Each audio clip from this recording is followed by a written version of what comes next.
शांति। आज 14 अगस्त 2022 के अव्यक्त बाप दादा के महावाक्य हैं। रिवाइज तारीख है 13 फरवरी 1992। मुरली का सार है, अनेक जन्म प्यार संपन्न जीवन बनाने का आधार, इस जन्म का परमात्मा प्यार। आज सर्व शक्तियों के सागर और सच्चे स्नेह के सागर दिलाराम बाप दादा अपने अति स्नेही समीप बच्चों से मिलने आए हैं। यह रूहानी स्नेह मिलन व प्यार का मेला विचित्र मिलन है। मिलन मेले सतयुग आदि से लेकर कलयुग तक अनेक हुए हैं, लेकिन यह रूहानी मिलन मेला अब संगम पर ही होता है। यह मिलन रूहानी मिलन है। यह मिलन दिल वाला बाप और सच्चे दिल वाले बच्चों का मिलन है। यह मिलन सर्व अनेक प्रकार के परेशानियों से दूर करने वाला है। रूहानी शान की स्थिति का अनुभव कराने वाला है। यह मिलन सहज पुराने जीवन को परिवर्तन करने वाला है। यह मिलन सर्वश्रेष्ठ प्राप्तियों के अनुभूतियों से संपन्न बनाने वाला है। ऐसे विचित्र प्यारे मिलन मेले में आप सभी पद्मा पदम भाग्यवान आत्माएं पहुंच गई हो। यह परमात्मा मेला सर्व प्राप्तियों का मेला, सर्व संबंधों के अनुभव का मेला है, सर्व खजानों से संपन्न बनने का मेला है, संगम युगी श्रेष्ठ अलौकिक संसार का मेला है। कितना प्यारा है। और इस अनुभूति को अनुभव करने वाले, पात्र बनने वाले आप कोटों में कोई, कोई में भी कोई परमात्मा प्यारी आत्माएं हो। कोटों की कोट आत्माएं इस अनुभूति को ढूंढ रही है और आप मिलन मना रहे हो और सदा परमात्मा मिलन मेले में ही रहते हो, क्योंकि आपको बाप प्यारा है और बाप को आप प्यारे हो। तो प्यारे कहाँ रहते हैं? सदा प्यार के मिलन मेले में रहते हैं। तो सदा मेले में रहते हो या अलग रहते हो? बाप और आप साथ रहते हो तो क्या हो गया? मिलन मेला हो गया ना। कोई पूछे आप कहाँ रहते हो तो फलक से कहेंगे कि हम सदा परमात्मा मिलन मेले में रहते हैं। इसी को ही प्यार कहा जाता है। सच्चा प्यार अर्थात एक दो से, तन से व मन से अलग नहीं हो, न अलग हो सकते हैं, न कोई कर सकता है। चाहे सारी दुनिया की सर्व करोड़ों आत्माएं, प्रकृति, माया, परिस्थितियां अलग करने चाहे, किसकी ताकत नहीं जो इस परमात्मा मिलन से अलग कर सके। इसको कहा जाता है सच्चा प्यार। प्यार को मिटाने वाले मिट जाए, लेकिन प्यार नहीं मिट सकता। ऐसे पक्के सच्चे प्रेमी होना। आज पक्के प्यार का दिन मना रहे होना। ऐसा प्यार अब और एक जन्म में ही मिलता है। इस समय का परमात्मा प्यार अनेक जन्म प्यार संपन्न जीवन की प्रारब्ध बना देता है, लेकिन प्राप्ति का समय अभी है। बीज डालने का समय अभी है। इस समय का कितना महत्व है। जो सच्चे दिल वाले के प्यारे हैं वो सदा लव में लीन रहने वाले लवलीन हैं। तो जो लव में लीन आत्माएं हैं, ऐसे लवलीन आत्माओं के आगे किसी के भी समीप आने की, सामना करने की हिम्मत नहीं है, क्योंकि आप लीन हो। किसी का आकर्षण आपको आकर्षित नहीं कर सकता। जैसे विज्ञान की शक्ति धरनी के आकर्षण से दूर ले जाती है, तो यह लवलीन स्थिति सर्व हद की आकर्षणों से बहुत दूर ले जाती हैं। अगर लीन नहीं है तो डगमग हो सकते हैं। लव है लेकिन लव में लीन नहीं है। अभी किसी से भी पूछेंगे आपका बाप से लव है तो सभी हाँ कहेंगे ना, लेकिन सदा लव में लीन रहते हैं तो क्या कहेंगे? इसमें हाँ नहीं कहा, सिर्फ लव है, इस तक नहीं रहे जाना, लीन हो जाओ। इसी श्रेष्ठ स्थिति को, लीन हो जाने को ही लोगों ने बहुत श्रेष्ठ माना है। अगर आप किसी को भी कहते हो हम तो जीवन मुक्ति में आएंगे, तो वो समझते हैं कि ये तो चक्कर में आने वाले हैं और हम चक्कर से मुक्त हो करके लीन हो जाएंगे, क्योंकि लीन होना अर्थात बंधनों से मुक्त हो जाना। इसलिए वे लीन अवस्था को बहुत ऊंचा मानते हैं। समा गए, लीन हो गए।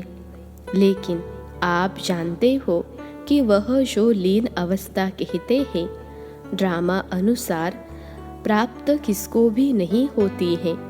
बाप समान बन सकते हैं लेकिन बाप में समा नहीं जाते हैं। उनकी लीन अवस्था में कोई अनुभूति नहीं, कोई प्राप्ति नहीं, और आप लीन भी हैं और अनुभूति और प्राप्तियाँ भी हैं। आप चैलेंज कर सकते हो कि जिस लीन अवस्था या समा जाने की स्थिति के लिए आप प्रयत्न कर रहे हो, लेकिन हम जीते जी समा जाना व लीन होना उसकी अनुभूति अभी कर रहे हैं। जब लवलीन हो जाते हो, स्नेह में समा जाते हो, तो और कुछ याद रहता है?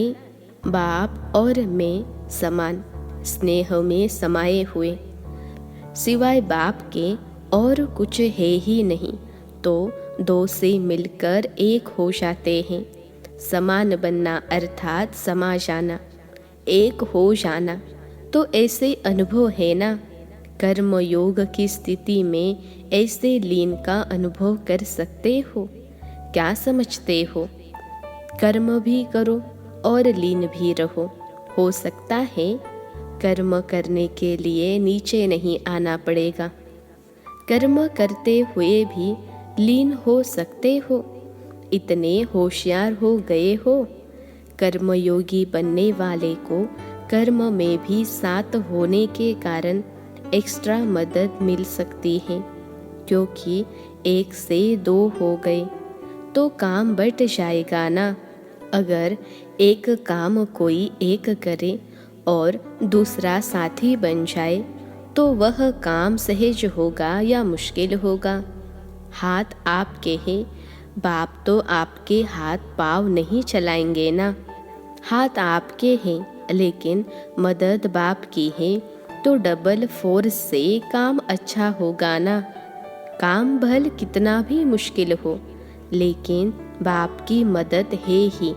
सदा उमंग, उत्साह, हिम्मत, अथकपन की शक्ति देने वाली।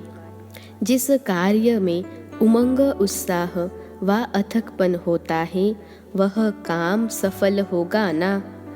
तो बाप हाथों से काम नहीं करते, लेकिन यह मदद देने का काम करते हैं। तो कर्म योगी जीवन अर्थात डबल फोर्स से कार्य करने की जीवन। आप और बाप, प्यार में कोई मुश्किल व थकावट फील नहीं होती। प्यार अर्थात सब कुछ भूल जाना। कैसे होगा, क्या होगा, ठीक होगा व नहीं होगा, यह सब भूल जाना। हुआ ही पड़ा है। जहाँ परमात्मा हिम्मत है, कोई आत्मा की हिम्मत नहीं है। तो जहाँ परमात्मा हिम्मत है, मदद है, वहाँ निमित्त बनी आत्मा में हिम्मत आ ही जाती है। और ऐसे साथ का अनुभव करने वाले, मदद के अनुभव करने वाले के सदा संकल्प क्या रहते हैं? Nothing new. विजय हुई पड़ी है, सफलता है ही है। यह है सच्चे प्रेमी की अनुभूति। जब हद के आशिक ये अनुभव करते हैं कि जहाँ है वहाँ तू ही तू है। वह सर्वशक्तिवान नहीं है, लेकिन बाप सर्वशक्तिवान है। साकार शरीरधारी नहीं है, लेकिन जब चाहे जहाँ चाहे सेकंड में पहुँच सकते हैं। ऐसे नहीं समझो कि कर्मयोगी जीवन में लवलीन अवस्था नहीं हो सकती, होती है। साथ का अनुभव अर्थात लव का प्रैक्टिकल सबूत साथ है। तो सहज योगी सदा के योगी हो गए ना। लवर अर्थात सदा सहज योगी। इसलिए डायरेक्शन भी दिया है ना कि यह तपस्या वर्ष तो प्राइज लेने के समीप आ रहा है, लेकिन समाप्त नहीं हो रहा है। इसमें अभ्यास के लिए, प्रैक्टिस के लिए सेवा को हल्का किया और तपस्या को ज़्यादा महत्व दिया। लेकिन इस तपस्या वर्ष के संपन्न होने के बाद प्राइज तो ले लेना, लेकिन आगे जो कर्म और योग, सेवा और योग, जो भी बैलेंस की स्थिति बताई हुई है, बैलेंस का अर्थ ही समानता। याद, तपस्या और सेवा यह समानता हो, शक्ति और स्नेह में समानता हो, प्यारे और न्यारेपन में समानता हो, कर्म करते हुए और कर्म से न्यारा हो, अलग बैठने में स्थिति की समानता हो। जो इस समानता के बैलेंस की कला में नंबर जीतेगा वो महान होगा।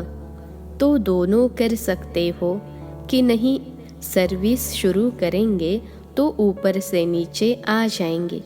यह वर्ष तो पक्का हो गया ना, अभी बैलेंस रख सकते हो या नहीं।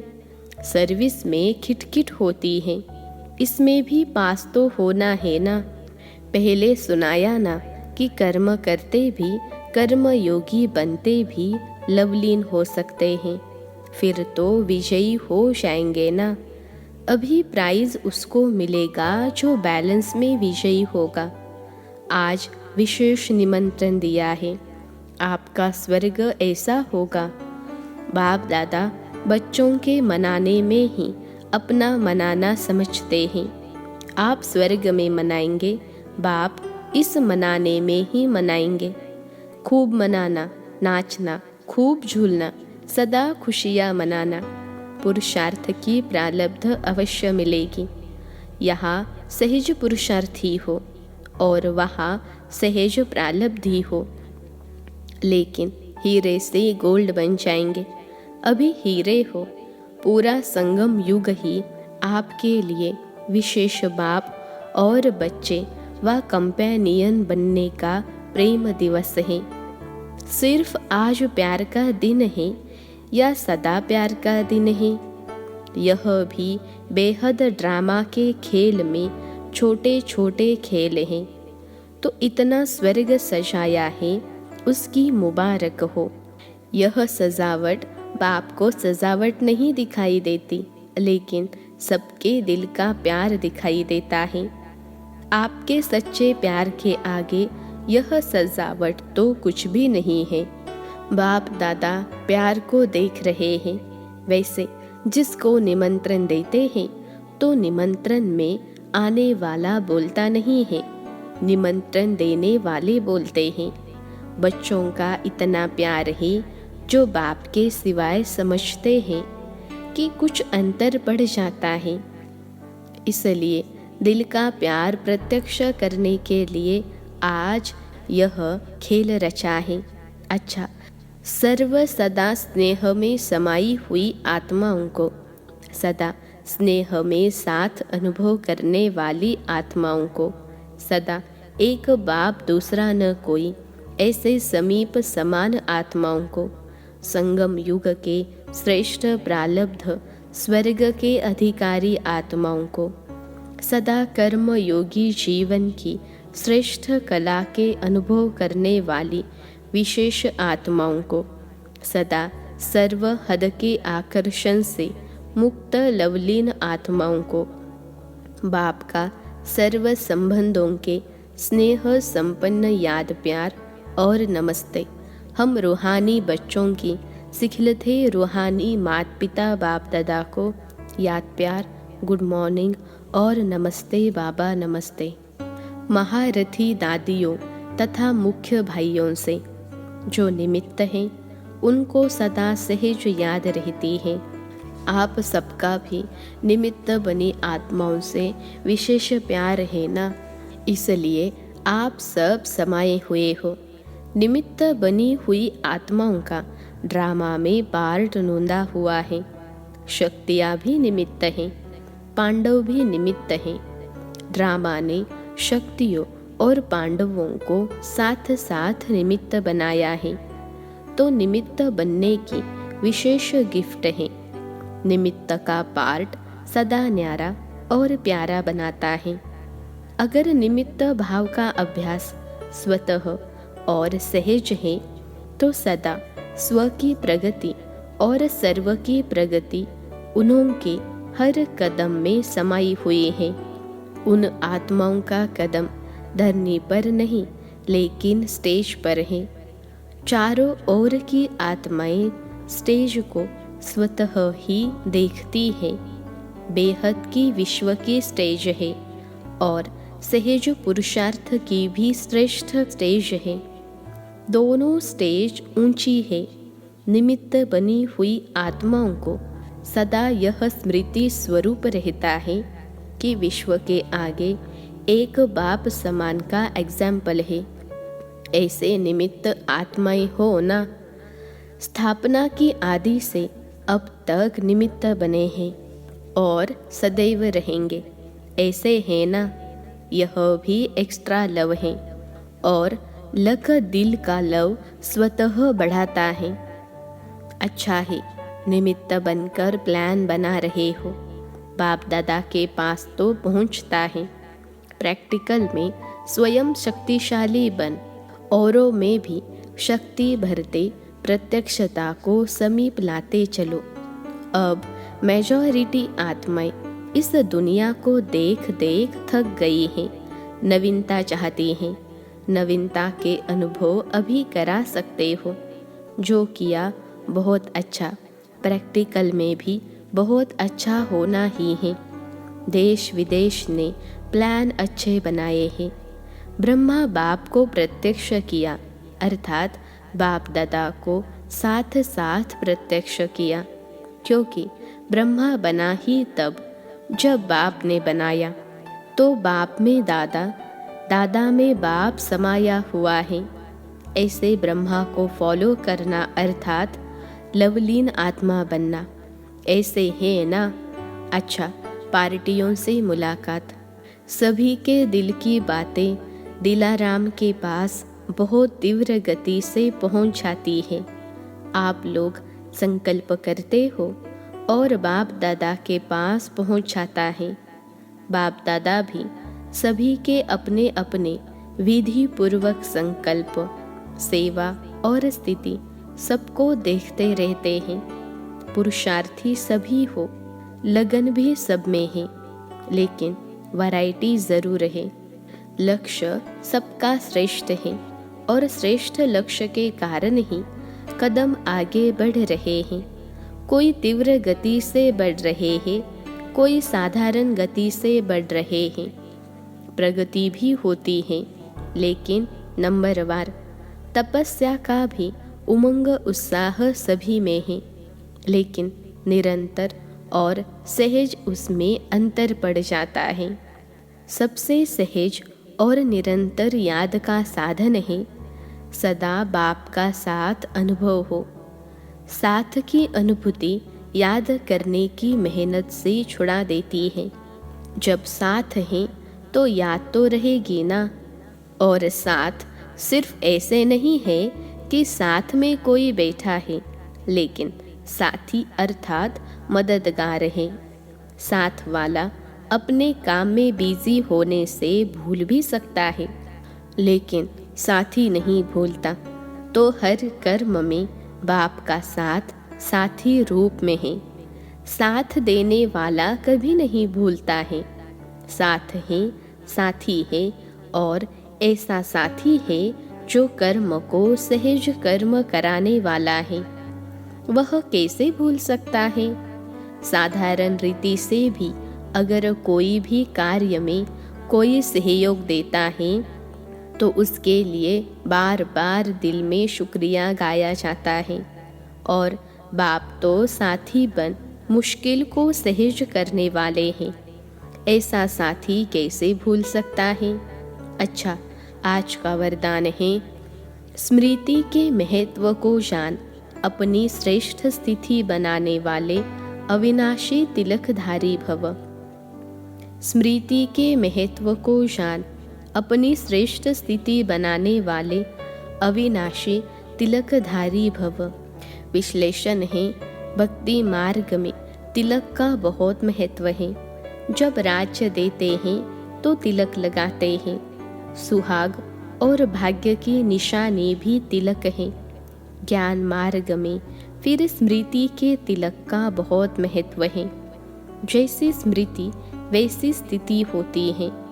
अगर स्मृति श्रेष्ठ है तो स्थिति भी श्रेष्ठ होगी। इसलिए बाप दादा ने बच्चों को 3 स्मृतियों का तिलक दिया है।